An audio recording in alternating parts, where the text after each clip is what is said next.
नमस्कार दोस्तों। मैं प्रशांत सिंह आपका एक बार फिर अपने YouTube चैनल अधिकारी वाला पे स्वागत करता हूं। आज हम लोग पढ़ेंगे दक्षिण भारत का इतिहास। अब तक हम लोगों ने उत्तर भारत का इतिहास पढ़ चुके थे। उत्तर भारत के इतिहास के साथ साथ दक्षिण भारत का इतिहास भी महत्वपूर्ण है। ये प्राचीन भारत के इतिहास में भी महत्वपूर्ण रहा है और मध्यकालीन भारत में भी दक्षिण भारत का इतिहास महत्वपूर्ण रहा है। प्राचीन भारत के इतिहास में हम लोग पढ़ते हैं चेर चोर और पांड्यों के बारे में, संगम वंश के बारे में, संगम काल के बारे में। जबकि मध्यकाल के भारत में हम लोग पढ़ते हैं विजयनगर, भैमरी वंश, राजवंश, ये दो महत्वपूर्ण हैं, इनके बारे में पढ़ते हैं। और दक्षिण भारत में हम लोग राष्ट्रकूट पढ़ा है हम लोगों ने, सातवाहन पढ़ ही चुके हैं। राष्ट्रकूट के बारे में थोड़ा बारा जानेंगे, बादामी के चालुक्यों के बारे में थोड़ा जानेंगे। तो इन सब चीज़ों के बारे में देखते हैं। चलिए स्टार्ट करते हैं फिर बिना देर किए। संगम वंश, संगम काल, ये तीसरी तीन शताब्दियों में आयोजित हुए संगम कवियों के सम्मेलनों को संगम कहा गया।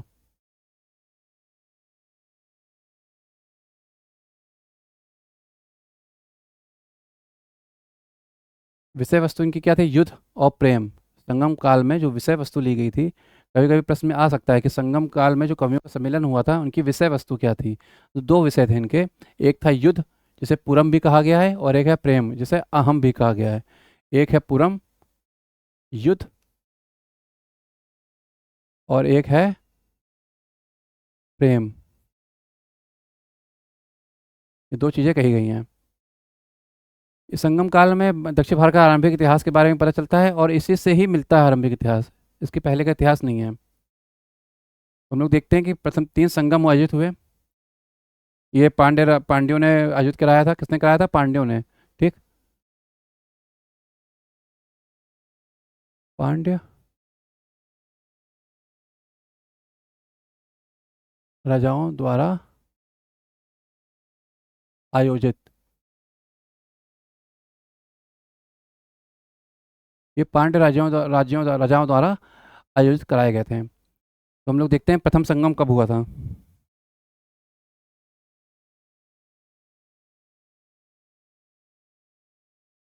प्रथम संगम हुआ था मदुरै में।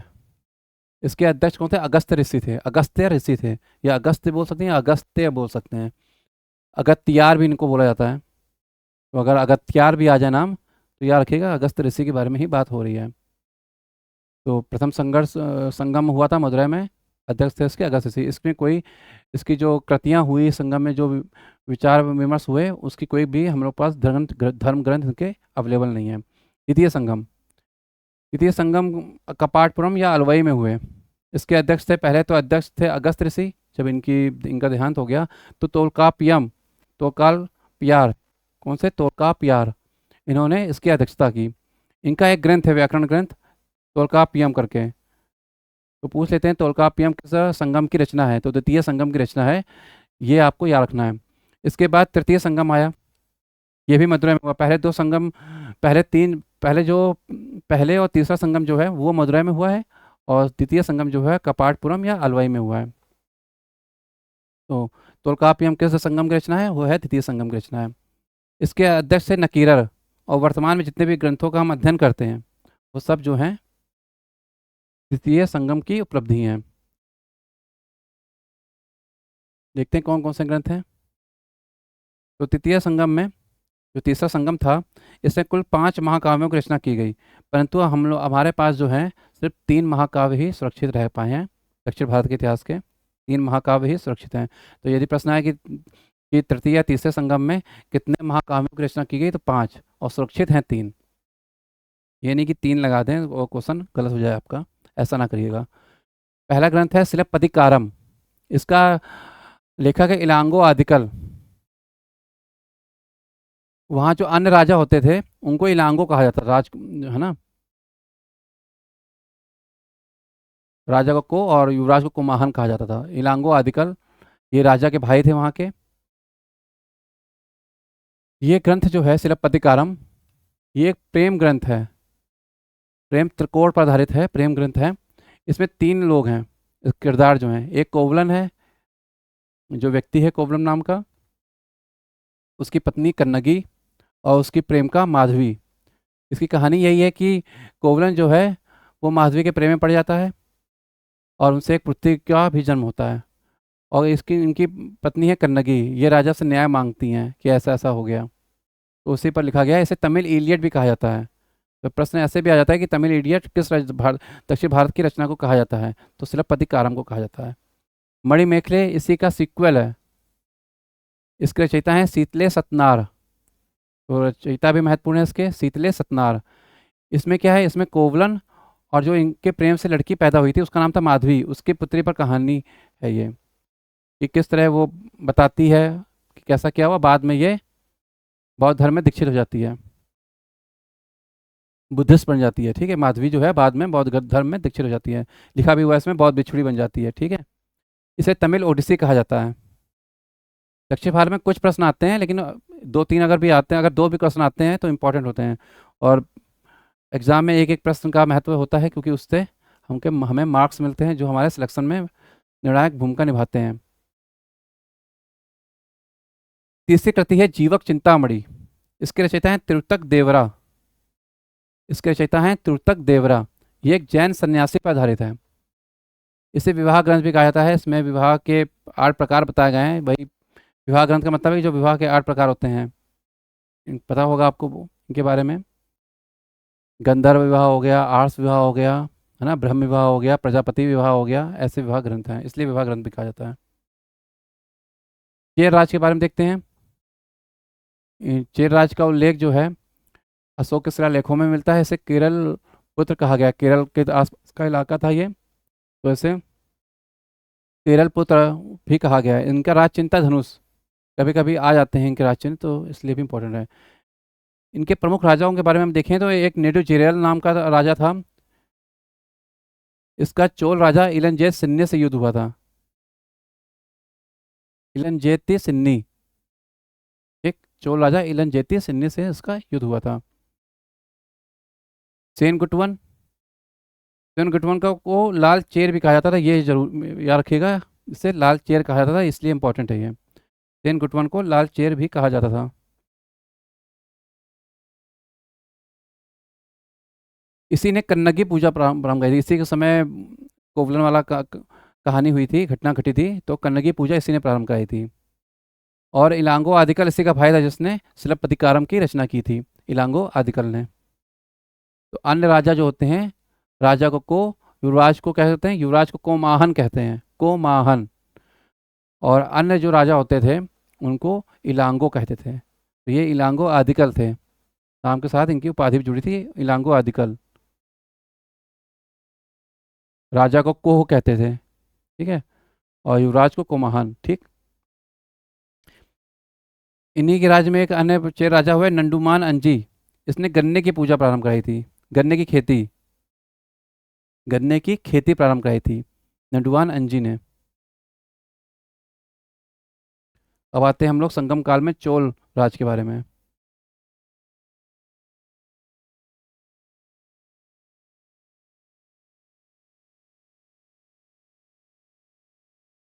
चोल राज्य, इनका राज चिन्ह बाघ था। एक तो ये चीज़ है इंपॉर्टेंट। संगम काल में राजा हुआ था उर्बपहर्रे इलंजय सिन्नी, जिसका युद्ध हुआ था। ठीक, इनकी राजधानी उरायूर थी। दूसरी शताब्दी ईसा पूर्व, संगम काल के आसपास, एक इलारा नाम का प्रसिद्ध राजा हुआ, इलारा। इसने श्रीलंका पर आक्रमण किया था, इसलिए महत्वपूर्ण है। पहली बार श्रीलंका पर किसी ने आक्रमण किया, इसलिए महत्वपूर्ण हो जाते हैं। फिर संगम काल में ही एक राजा हुआ करिकाल। करिकाल का अर्थ था झुलसे हुए पैर वाला।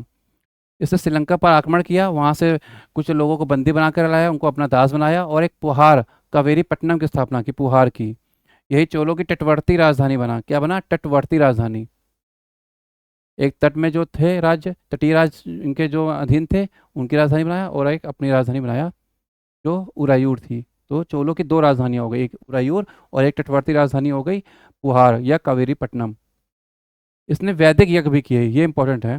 किस चोल राजा ने वैदिक यज्ञ किए? तो वो चोल राजा है करिकाल। ऐसा प्रश्न आ सकता है, ये प्रश्न अभी तक नहीं आया है कि वैदिक यज्ञ किस चोल राजा ने किए हैं या किस दक्षिण भारतीय राजा ने किए हैं पहले। तो करिकाल ने किए हैं संगम काल में, ठीक है, इसलिए इंपॉर्टेंट है। पांड्य राज्य, पांड्य राज्य का राज्य चिन्ह क्या था? मत्स्य था, मछली। ठीक, क्या था? मछली। इनका प्रथम राजा था नेडियोन, इसने समुद्र पूजा प्रारंभ कराई थी। ऐसी इंपॉर्टेंट इसमें। नेडिजोलियोन एक राजा था, ये सबसे प्रसिद्ध पांड्य राजा था। क्यों पांड्य राजा ये प्रसिद्ध था? क्योंकि इसने तलियांगम का युद्ध किया था। कौन सा युद्ध किया था? तलियांगम। चेर चोल को पराजित किया था इसने, इसलिए इंपॉर्टेंट है बस। इसीलिए ये सबसे प्रसिद्ध राजा हो गया। तो अभी जो राजा जितने भी इतिहास में देखेंगे युद्ध किए हैं जिन्होंने, वो सभी फेमस हैं, चाहे वो हार गए वो युद्ध, लेकिन फेमस हैं। ठीक। तो अगर कभी मैच हो तो फ्लॉमिंग में आ जाए तलैंगम युद्ध, तो याद रखिएगा कि पांड्य राजा ने चेर चोर को हराया था, इसे याद रहेगा। और नेडी जोलियन राजा था। अब इस संगम काल में प्रशासन देख लेते हैं, ये भी इंपॉर्टेंट है, पूछे जाते हैं प्रश्न।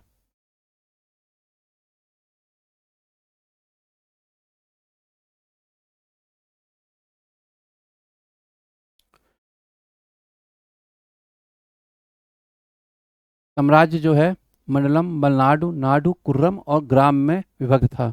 ये इंपॉर्टेंट है, पूछे भी जाते हैं क्वेश्चन। एक बार एग्जाम में गुप्त काल का साम्राज्यिक संरचना आ गई थी एग्जाम में, गुप्त काल की, कि गुप्त साम्राज्य किस तरह विभक्त है। जैसे ये साम्राज्य जो है मंडलम, मलनाडु, नाडु, कुर्रम, ग्राम में विभक्त हैं, वैसे गुप्त साम्राज्य कैसे विभक्त हैं? विषय वी थी पेठ ग्राम में। गुप्त साम्राज्य किसमें विभक्त था? अगर गुप्त साम्राज्य देखा जाए तो एक बार आया था प्रश्न गुप्त साम्राज्य के बारे में, ये हम लोगों ने गुप्त साम्राज्य पढ़ा भी है। जो साम्राज्य था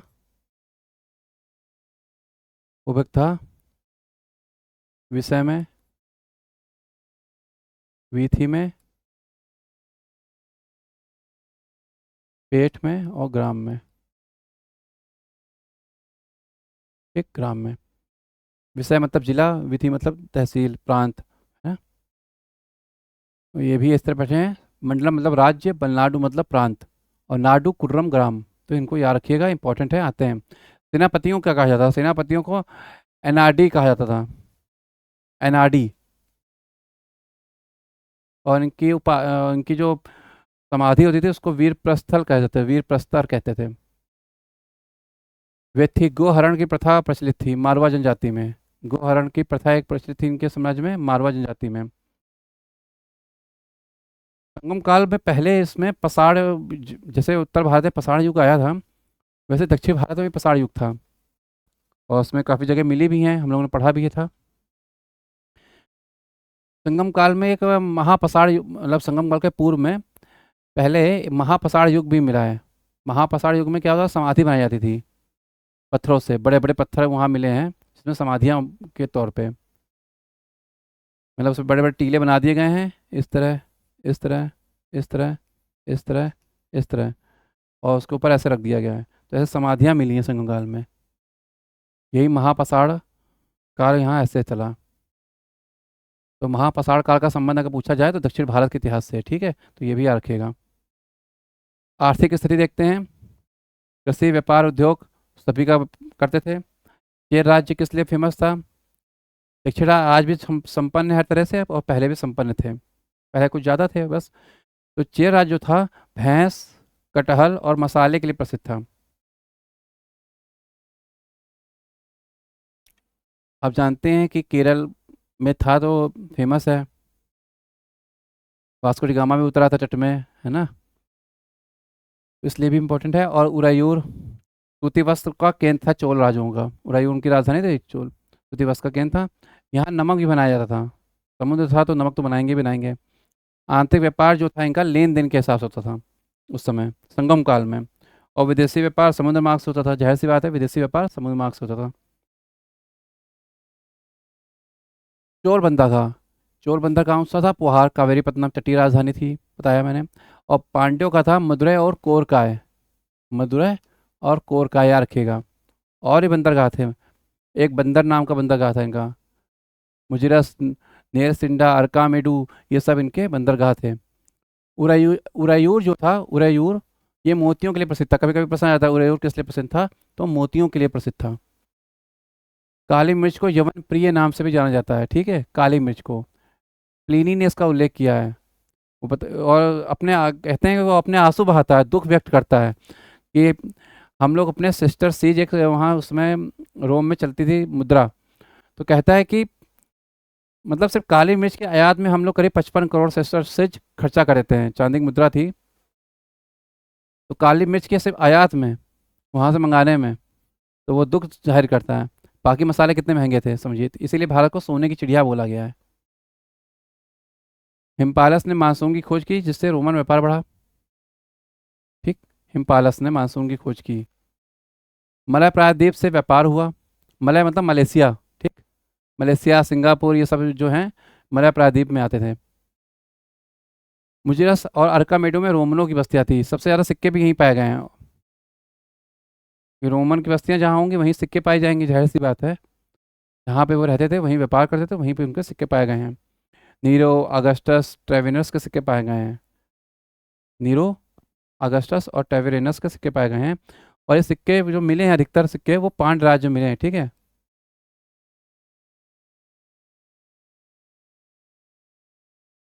पांड राज्य में मिले हैं। तो ये भी एक इंपॉर्टेंट चीज़ है, कभी कभी प्रश्न में आ जाती है।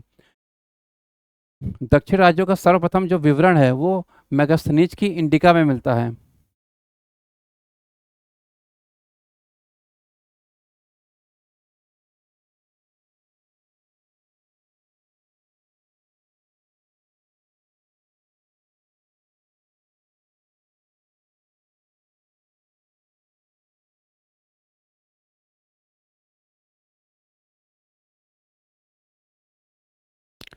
ठीक, दक्षिण राज्यों का सर्वप्रथम विवरण जो है मैगस्थनीज की इंडिका में मिलता है। महाभारत में भी मिलता है, मैगस्थनीज से पहले। तो महाभारत में भी दक्षिण राज्यों ने भाग लिए थे महाभारत युद्ध में।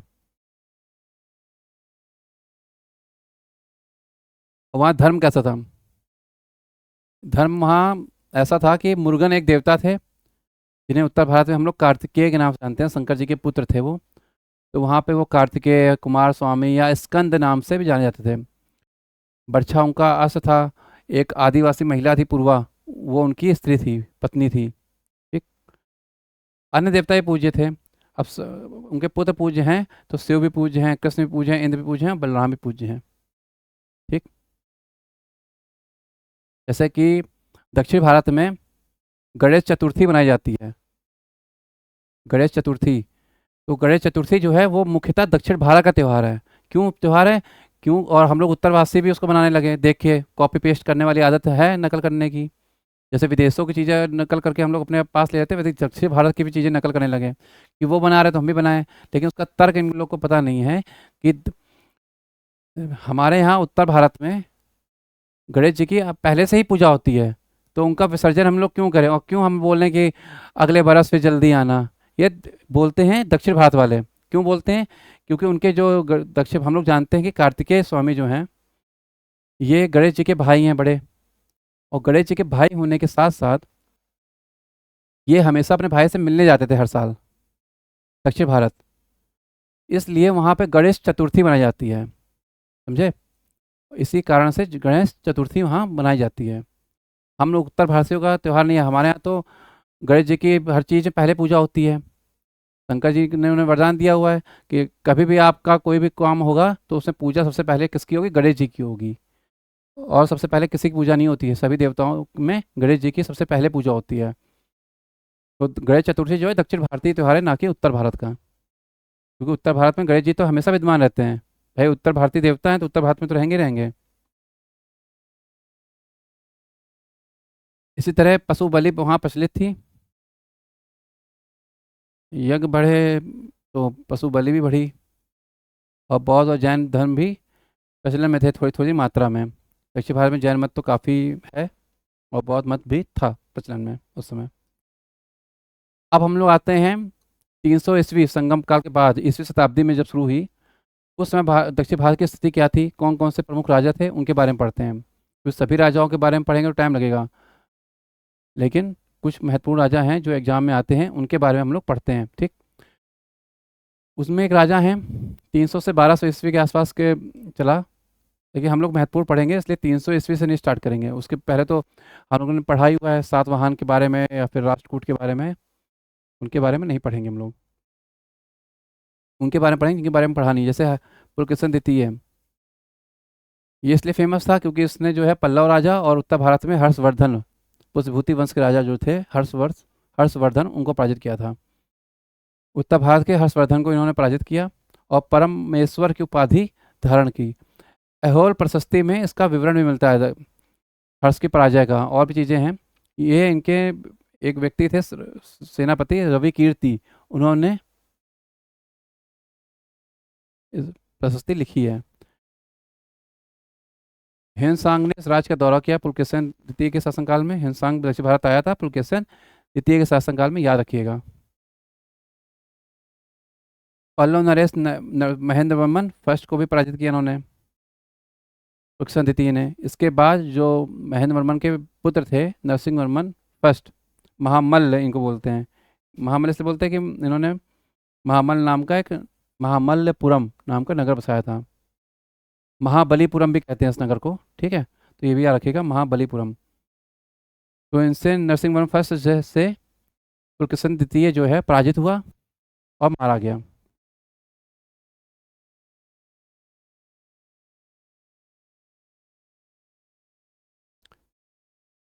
इसके बाद क्या होता है, इनके बाद विक्रमादित्य राजा होते हैं एक, वो पल्लवों को पराजित करते हैं। विक्रमादित्य द्वितीय पल्लवों को पराजित करते हैं, और पल्लव की जगह कौन आ जाते हैं, राष्ट्रकूट आ जाते हैं। तो पल्लव वंश का अंतिम राजा कौन था, कीर्तिवर्मन सेकंड था। पूछा नहीं जाता लेकिन याद करने में कोई हर्ज नहीं है, अगर नज़र रहेगी तो, अगर एग्जाम में आया तो याद आएगा। तो उसके बाद राष्ट्रकूट आ गए दक्षिण भारत में, ठीक है। आगे बढ़ते हैं हम लोग। राष्ट्रकूट हम लोगों ने पढ़ा है त्रिपक्षीय संघर्ष में। राष्ट्रकूट किसमें थे, त्रिपक्षीय संघर्ष में थे। राष्ट्रकूट राजा, इसका प्रथम राजा था जो, वो था दंती दुर्ग फर्स्ट, दंती दुर्ग फर्स्ट। इनके राजाओं का क्रम पूछा जाता है अधिकतर, एग्जाम में आया भी हुआ है ये और पूछे भी जाते हैं, इसलिए भी इम्पोर्टेंट है। और कुछ फेमस राजा भी हुए हैं, अब क्यों फेमस है देखते हैं। अगर इनमें प्रसिद्ध राजा देखा जाए तो कृष्ण प्रथम है। इन्होंने एलोरा में कैलाश मंदिर का निर्माण कराया था, एलोरा में, और ये गुफा संख्या 16 है।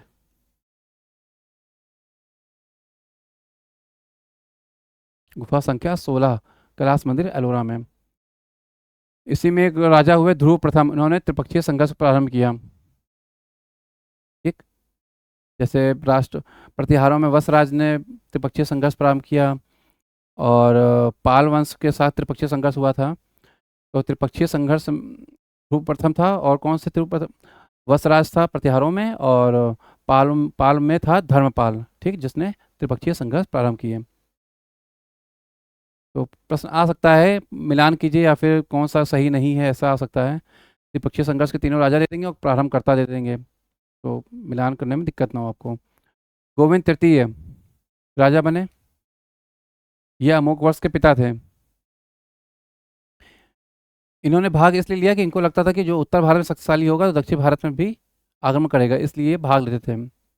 और वहाँ पाल उस समय कमजोर स्थिति में थे, प्रतिहार ज़्यादा शक्तिशाली स्थिति में थे, लेकिन हर बार राष्ट्रकूटों से पराजित होते थे।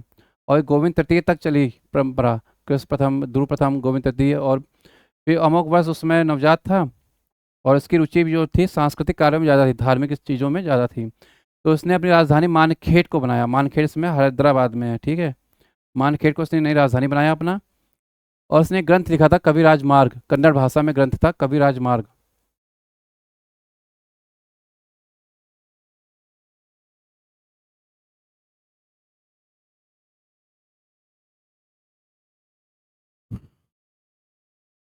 कविराज मार्ग ग्रंथ लिखा, कन्नड़ भाषा का पहला ग्रंथ है, इंपॉर्टेंट है, पूछा जाता है। संजन ताम्र लेख किससे संबंधित है या किस राजा से संबंधित है, तो वो अमोघ वर्ष राजा है।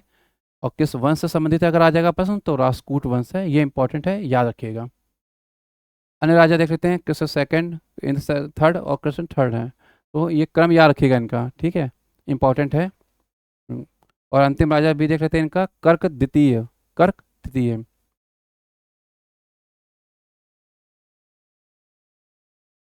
कन्नड़ की त्रिमूर्ति पूछा जाता है कभी कौन थी, तो कन्नड़ की त्रिमूर्ति, कन्नड़ की त्रिमूर्ति अगर पूछी जाए तो ये थे रंपा,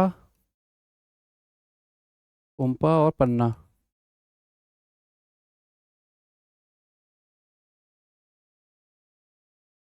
ठीक।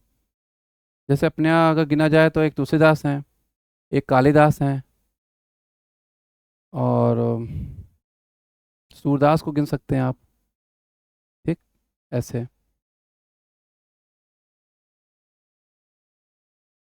इसी तरह एक प्रश्न और आता है, तेलुगु की त्रिमूर्ति। अगर तेलुगु की त्रिमूर्ति देखनी हो, तेलुगु अगर प्रश्न आ जाए कभी, तेलुगु, तेलुगु होता है, तेलुगु की त्रिमूर्ति। तो ये है त्रिमूर्ति। नन्नय।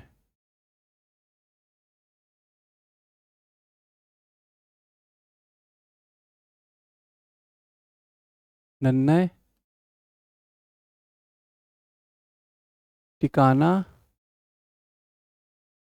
और एक और है येरिय प्रगदा।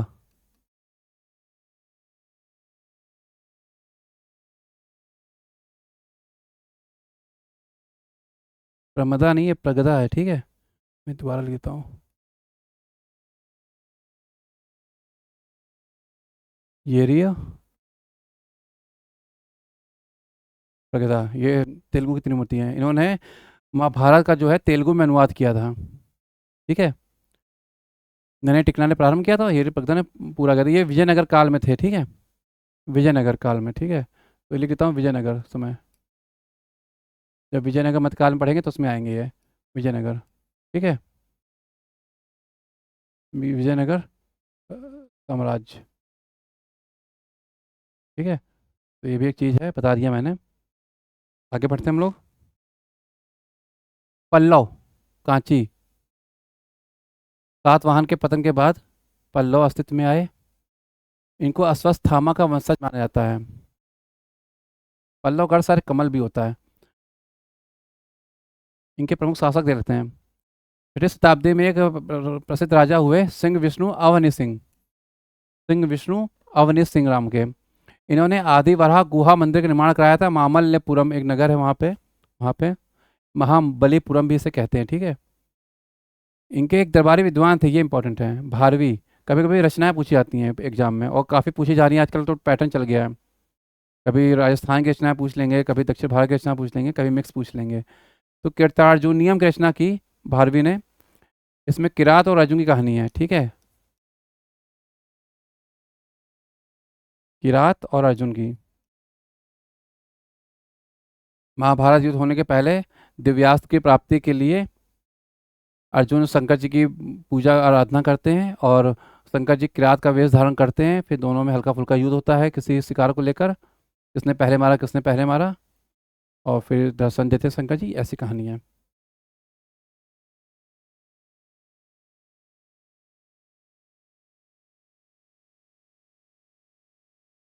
महेंद्र वर्मन फर्स्ट, इसी को पुलकेशिन द्वितीय ने पराजित किया था। इससे मत विलास प्रहसन नाम के एक ग्रंथ की रचना की, जिस जो बौद्धों पर व्यंग्य है। इनकी उपाधि भी मत विलास थी, और विचित्र चित्र थी, विवित्र चित्र। विचित्र चित्र नहीं है, विवित्र चित्त। ठीक। पुलकेशिन द्वितीय से पराजित हुए, ये तो पहले ही पढ़ चुके हम लोग। नरसिंह वर्मन फर्स्ट महामल्ल, ये उनकी उपाधि थी, तो हमेशा जब भी पढ़ेंगे तो इनको ऐसे ही पढ़ेंगे, नरसिंह वर्मन फर्स्ट महामल्ल। पुत्र थे उनके, पुलकेशिन द्वितीय को पराजित किया वतापी कोंड के युद्ध में। कौन से युद्ध में पराजित किया? वतापी कोंड का युद्ध में पराजित किया था, वतापी कोंड की उपाधि धारण की। महामल्लपुरम नाम का नगर बसाया इन्होंने, जहाँ सप्त पगोड़ा की स्थापना की। ये कुल 8 रथ मंदिर हैं। कौन से मंदिर हैं? 8 रथ मंदिर हैं कुल।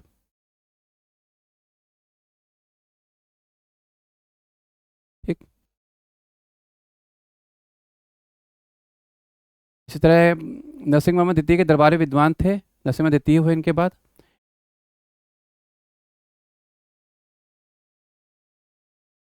नरसिंह द्वितीय जो थे, ये, इनको देखिए, ठीक है।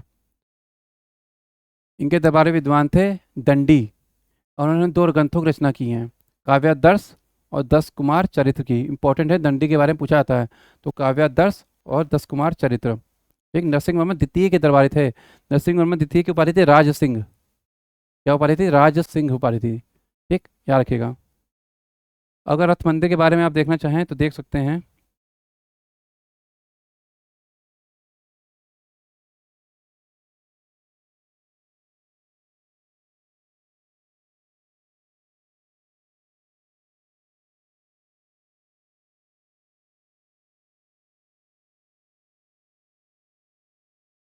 नरसिंह वर्मा द्वितीय, कांची का कैलाश मंदिर इन्होंने निर्माण कराया था।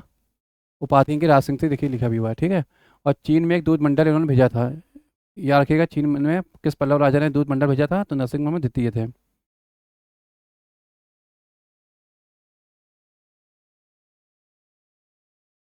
अगर रथ मंदिर के बारे में आपको जानना हो तो आप जान सकते हैं। कुल 8 मंदिर हैं, शंकर जी को समर्पित है मंदिर, शिव जी को। और इसमें सबसे बड़ा रथ जो है वो है युधिष्ठिर रथ, ठीक है। रथ मंदिर जो है, मैं बताता हूँ। ये रथ मंदिर जो है, कुल 8 रथ हैं, इसमें सबसे बड़ा जो है, सबसे बड़ा रथ जो है वो है युधिष्ठिर रथ, ठीक है। भाई बड़े भाई थे इसलिए युधिष्ठिर रथ। और सबसे छोटा जो है वो है द्रौपदी रथ।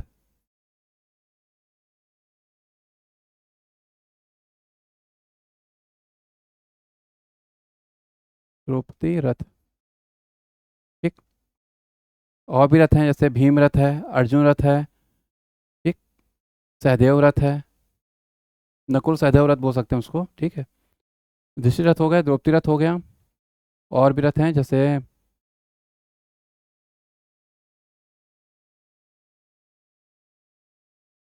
अर्जुन रथ है, भीम रथ है, सहदेव रथ है,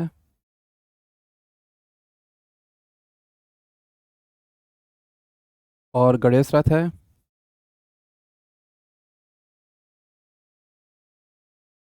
ठीक। और एक रथ है पिटारी रथ।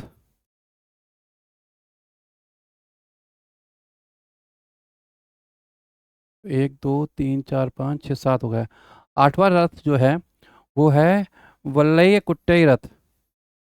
वल्ली वल्ले कुट्टे रथ, ठीक, कुट्टे रथ,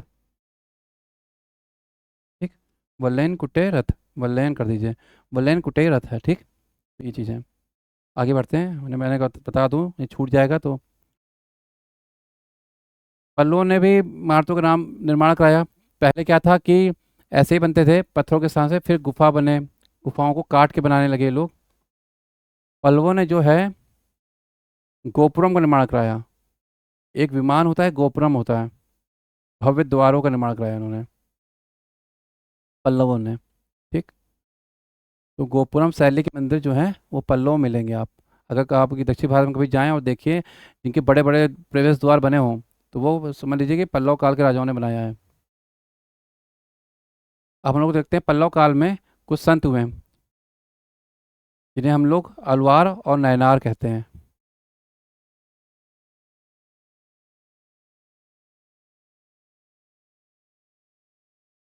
और जो अलवार संत थे वो विष्णु भक्त थे, और जो नयनार संत थे वो शिव भक्त थे। अलवारों की संख्या 12 है, और नयनारों की संख्या 63 है, ठीक है। ये भी पूछा जाता है कभी कभी। प्रसिद्ध अलवार संत देख लेते हैं कौन कौन से हैं। तिरुमंगाई हैं, पेरिया अलवार है, और एक अंडाल है स्त्री संत। तो कभी प्रश्न आ जाए कि स्त्री संत कौन है, तो वो अंडाल थी। इन अलवार संतों को आचार्य के नाम से भी जाना जाता है, जैसे रामानुजाचार्य, नाथ मुनिचार्य, ठीक, यमुनाचार्य, ठीक।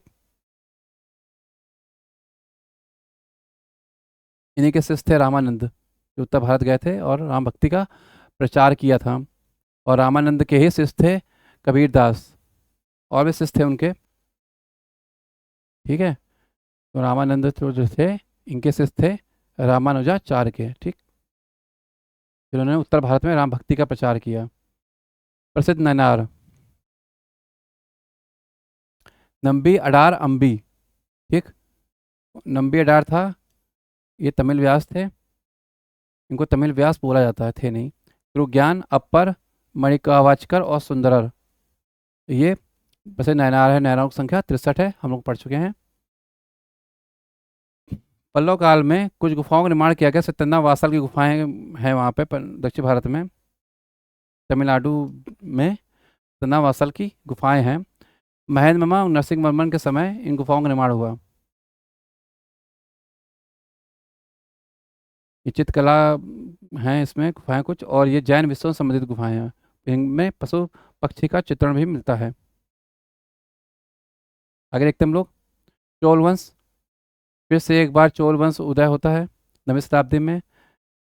जो विजयालय है एक व्यक्ति होता है, वो इसका द्वितीय संस्थापक माना जाता है, क्योंकि पहले एक बार स्थापना हो चुकी है संगम काल में। तो ये द्वितीय संस्थापक बोला गया है, देखिए लिखा भी इसमें, विजयालय को द्वितीय संस्थापक बोला गया है। ठीक। इनका विवरण अगर देखें तो आप मैगस्थनीज की इंडिका में देख सकते हैं। अशोक के अभिलेखों में तो है ही, चेर चोर पांड्य का 5वां शिलालेख है इनका जो उसमें। और 9वीं शताब्दी में पुनः उदय हुआ और राजधानी क्या बनाई इन्होंने? तंजौर को बनाई, तंजावुर।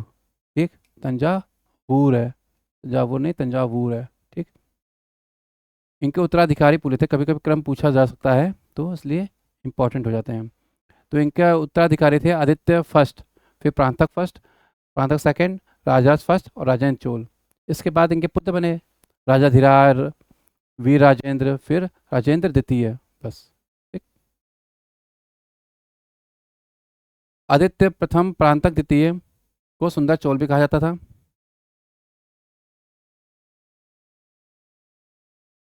विजयालय ने एक मंदिर भी बनाया था, निशुंभ शुंभ मर्दनी का, दुर्गा जी का मंदिर था, तो ये भी याद रखिएगा। ठीक है।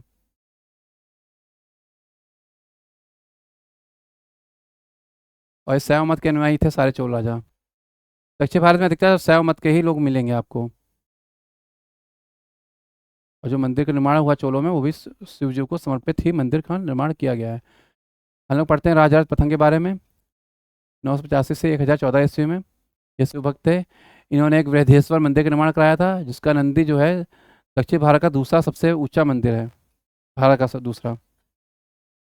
ये मंदिर की खासियत है कि उसकी छाया जो है वो जमीन में नहीं मिलती, इसकी परछाई नहीं बनती, सूरज की ऐसी रोशनी लेके बनाया गया है। ये चोर पांडराज पर इसने विजय प्राप्त की और श्रीलंका का भी विजित किया इसने। इस इसके बारे में कभी पूछा जाता है भू सर्वेक्षण किसने कराया, तो राजा प्रथम ने कराया था। इसकी उपाधियाँ देख लेते हैं। उपाधियाँ महत्वपूर्ण हैं इनकी, बाकी चीज़ें महत्वपूर्ण हो चाहे ना हो, लेकिन उपाधि जरूर महत्वपूर्ण है। पूछा जाता है कि वृहदेश्वर मंदिर या राज मंदिर किसने बनाया, राजा राज मंदिर, तो यही है। ठीक। उपाधि इनकी क्या है? चोल मार्तंड, केरलानाथ, चोल मार्तंड, केरलानाथ।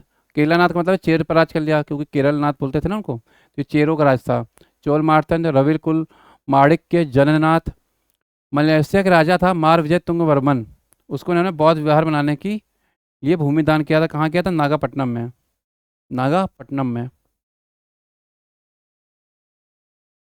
इसी तरह गुप्त काल में एक राजा थे समुद्रगुप्त, उन्होंने भी एक राजा था श्रीलंका का मेघवर्ण, उसको भी भूमि दान किया था। वो मगध बिहार में किया था, नालंदा में। ठीक है। तो ये चीज़ें याद रखिएगा, पूछी जाती हैं कभी कभी। तो मार विजय तुंगवर्मन मलेशिया का राजा था। ये शैलेंद्र वंशी राजा थे, वहाँ एक वंश था शैलेंद्र वंश, तो उसके राजा थे ये। ठीक है। तो लिख देता हूँ, शैलेंद्र वंश। ठीक। आगे बढ़ते हैं हम लोग। एक मिनट, आगे बढ़ तो गए हैं, नीचे तो और कुछ तो नहीं था, नहीं था।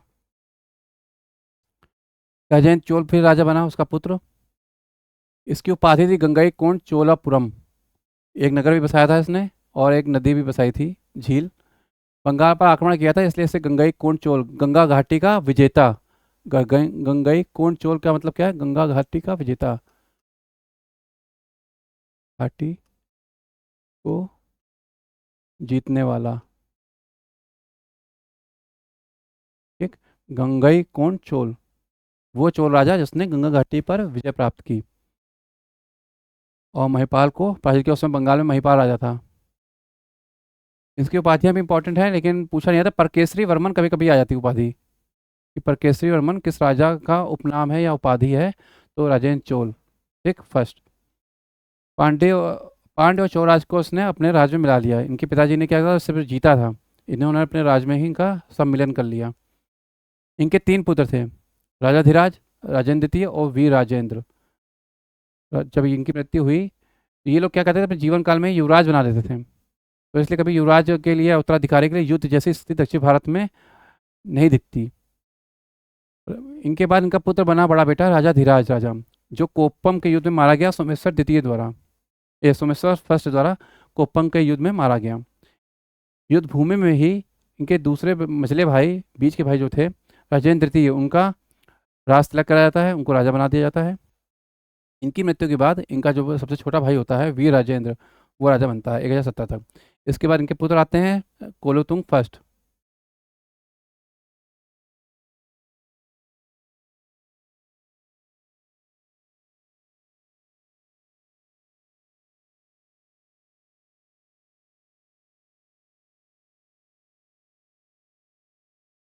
कोलोतुंग फर्स्ट। इन्हें सुगंध वित्त कहा गया है, क्यों कहा गया है? क्योंकि करों को हटाया था इन्होंने। ठीक, याद रखिएगा, सुगंध वित्त। भू सर्वेक्षण किया, चीन में दूध मंडल भेजा। तो प्रश्न आ जाएगा कि भू सर्वेक्षण किसने किया? राजराज ने किया था और कोतुंग फर्स्ट ने किया था। चीन में दूध मंडल भेजा इन्होंने भी, पल्लव राजा ने भेजा था। कुलुतुंग तृतीय, इसने क्या किया कि गोविंद राज मतलब विष्णु जी की जो मूर्ति थी उसको समुद्र में फिकवा दिया। विष्णु जी की प्रतिमा करना है, गोविंद राज आए तो जान जाइएगा। शिव भक्त ये सब, इन्होंने कहा कि भैया हमारे यहाँ विष्णु जी का ये विरोधी था, एक तरह से समझ लीजिए। हमें लगता है कि ये इसलिए विरोधी था क्योंकि उसने प्रजापति वाली कहानी पढ़ी होगी। जो गौरी जी के पिता थे प्रजापति, ब्रह्मा जी के पुत्र थे, और शंकर जी के विरोधी थे वो। तो विष्णु जी के मंदिर में शंकर जी को नहीं आने देते, तो उसने कहा कि मैं शंकर जी के मंदिर में विष्णु जी को नहीं आने दूंगा। तो ये कहानी थी। इस पर एक मूवी बनी है कमल हसन जी की, दशावतारम। उसमें एक सीन है जिसमें एक राजा है, दिखाया गया है दक्षिण की कहानी, कि कुलोतुंग नाम का एक राजा है वहाँ पे सेकंड। और वो राजा जो है, वो विष्णु जो भक्त होता है उसको, उसी की मूर्ति में, काफ़ी बड़ी मूर्ति है विष्णु जी की लेटी हुई, और उसमें उसको बांधता है, बेड़ियों से गढ़ता है और समुद्र में फिकवा देता है। तो उसमें दिखाया गया है ऐसा। आप सर्च कर सकते हैं, दशावतारम मूवी है। कुलोत्तुंग तृतीय राजा हुए। ये अंतिम महान चोल राजा बोला जाता है, इसने वीर पांड्य को पराजित किया। मध्यकाल में हम लोग पढ़ेंगे वीर पांड्य सुंदर पांड्य, दो भाई होते हैं उनके बारे में। तो इसने वीर पांड्य को पराजित किया। त्रिभुवन मंदिर का निर्माण कराया। इनके समकालीन एक राजा थे, कवि थे, राजा कह रहा हूँ, कवि थे कंबन। इन्होंने रामावतारम की रचना की। पूछा जाता है कि रामावतारम की रचना किसने की? कंबन ने की। और ये कंबन किस कवि जो थे, किसके समकालीन थे? तो कुलोत्तुंग तृतीय के। आर्थिक स्थिति देख लेते हैं चोल राज्य में। समृद्ध राज्य हैं, शक्तिशाली नौसेना थी इनकी। चोल राज्य में तीन कर हैं, इनके नाम जान लेते हैं क्योंकि कभी कभी इस तरह का पूछा जाता है। जैसे आयम कर जो है राजस्व कर था। पटकावल जो था गांव की सुरक्षा के लिए लिया जाता था, पटकावल, ये इंपॉर्टेंट है, पटकावल। और मनैयर भी एक कर है जो गृह कर था, हाउस टैक्स। ठीक, गृह कर, हाउस टैक्स था ये। हाउस टैक्स था, वो रेवेन्यू से था। और ये विलेज सिक्योरिटी से संबंधित कर था। इनकी नौसेना इतनी शक्तिशाली थी कि इसे चोलों की झील बोलते थे लोग। ग्राम प्रशासन देख लेते हैं। ग्राम सभा जो थी इनका एक लघु गणतंत्र बोला जाता था यहाँ की ग्राम प्रशासन को। जो ब्राह्मण के गांव थे उनको चतुर्वेदी मंगलम, मतलब चारों के वेद वालों के गांव था, तो इसलिए चतुर्वेदी मंगलम बोला जाता था। ग्राम सभा क्या थी इनकी?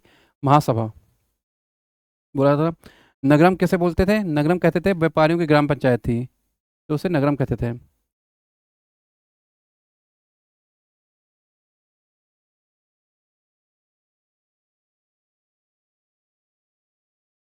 कुछ और चीज़ देख रहे थे, नाथ मुनि।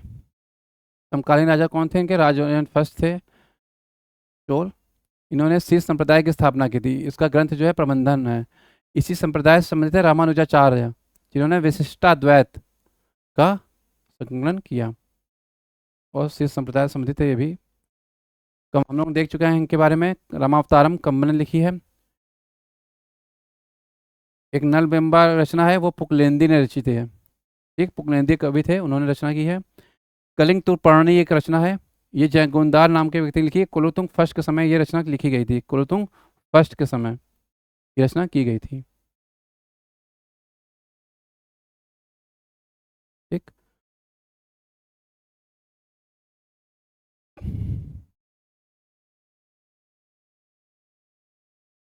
ठीक है। कुलोत्तुंग फर्स्ट के समय ये रचना की गई थी।